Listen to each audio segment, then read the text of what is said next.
Hey guys, welcome back to this brand new video. Today I'm going to show you how to get a free version of Photoshop, an alternative version that you'll be able to use in your web browser. But first guys, if you want, you can go down on this video in the comment section and click on the first comment that I pinned. This will bring you to my Fiverr. And here as you can see on my Fiverr, you can get a logo or a banner or both for your YouTube channel if you want. But now back to the video. This we're simply going to go here to Google and type Photopea.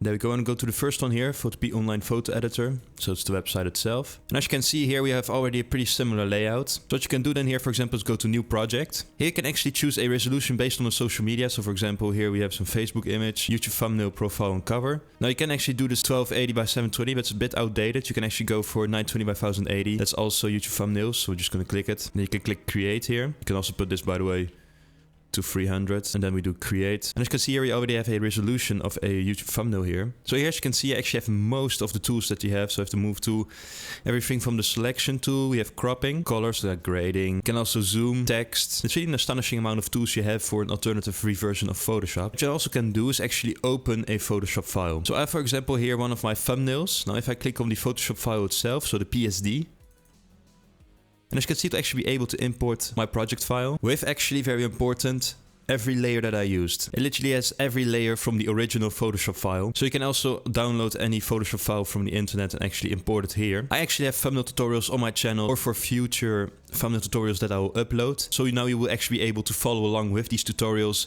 using this free version if you don't already have Photoshop. But in any case, guys, I hope I helped you. Please leave a like, would be really nice. Subscribe would also be really nice. And I hope to see you guys in my next video. Bye.